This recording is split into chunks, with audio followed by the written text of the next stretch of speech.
Hello, Jolene.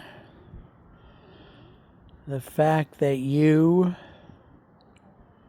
have 12 sisters in this day and age, 12 biological sisters. And no, I am not trying to throw shade on your 3, or is it 4, adopted sisters. I think your parents probably did that just to have the Social Security money or whatever it's called for having foster kids, but I know that might sound offensive.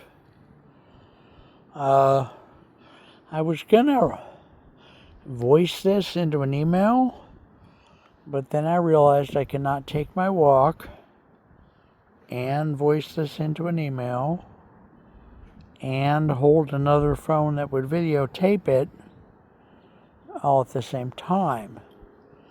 But if I do the video part first, then I can later play that audio of that and get a transcription and send you the transcription as an email.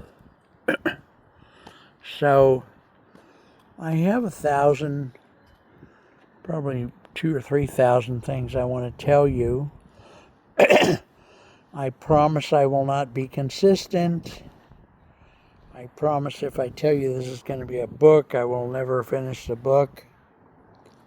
I know that because I started what I was going to call a book about 17 months ago with your friend. I think it's your friend Marjorie, the one who lives in British Columbia. Yeah, and she was happy I was writing a book, and she even allowed me to use her real name, which I rarely do with these types of projects. But the sad part for her was that she didn't know that every time I start one of these supposed books for people, usually women, because a woman has never really tried to rape me like so many guys have.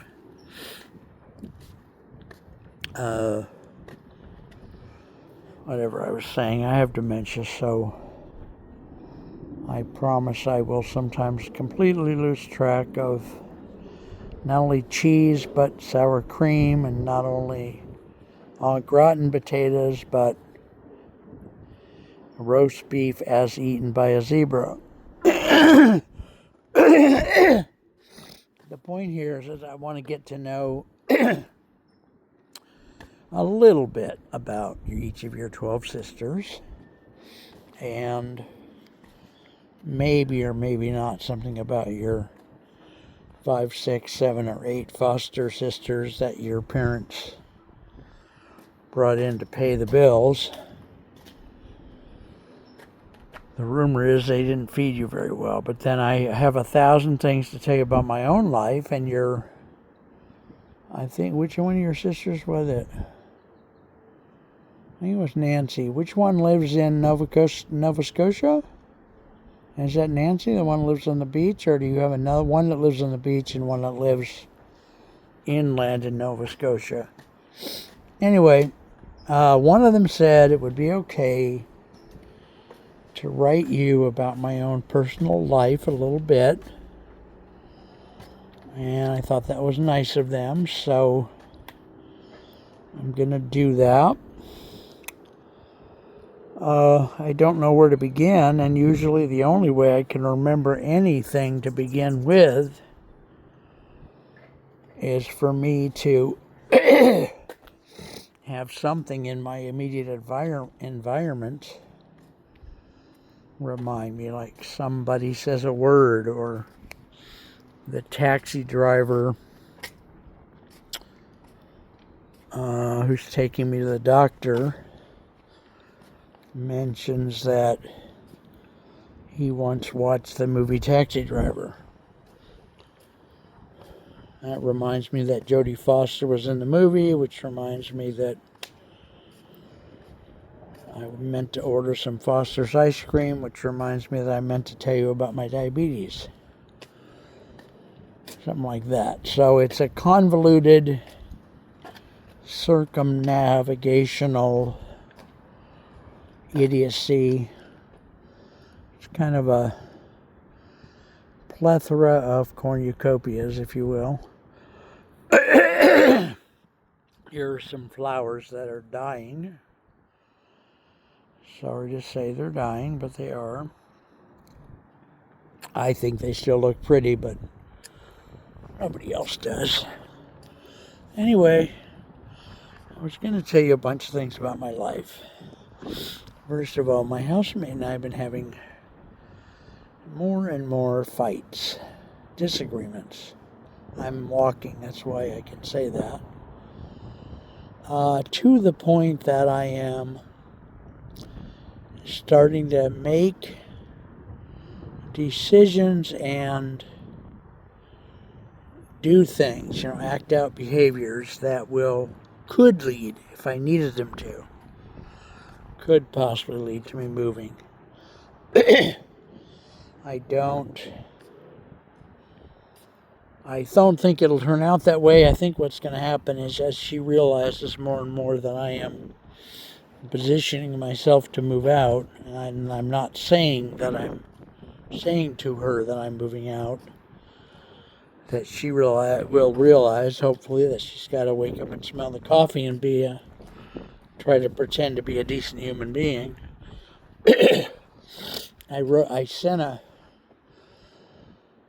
I made a video the other day in which I gave myself permission to start complaining about parts of my life that are worth complaining about. I think it'll relieve part of the pressure. And if I may say so, I think it's already starting to relieve part of the pressure. So, alright, with that said, I'm going to stop this video because I've learned the hard way that the shorter videos are easier to do. I can store this video in my phone and then process this to YouTube later. And I'll probably call this Jolene number 1. Or I might change your name so the public doesn't really know who you are. I just have to find a name that I really like. That's kind of unusual and not one of the woke names that people are using nowadays, like Mackenzie or any of that crap. I'd rather use a throwback name from the 50s or something. Whenever I think of your name, Jolene, I always think of that song by, I think it was Dolly Parton, Jolene, Jolene, Jolene, Jolene. Please don't take my man. Jolene, Jolene, Jolene, Jolene. Please don't take him just because you can. Anyway, there's that part. Okay, so I'm out walking. My doctor wants like 5,000 steps a day, and I'm only doing about 800 so far. All right, let me. I'm not going to process this video now. I'm just going to put it in abeyance until I can have time to process it. So, take care. Talk to you soon. I will be hopefully doing another one of these in a few minutes. And I brought 2 phones in case I run out of battery life. And I brought a charger in case I chew up the battery life on both phones. All right, take care. Bye-bye.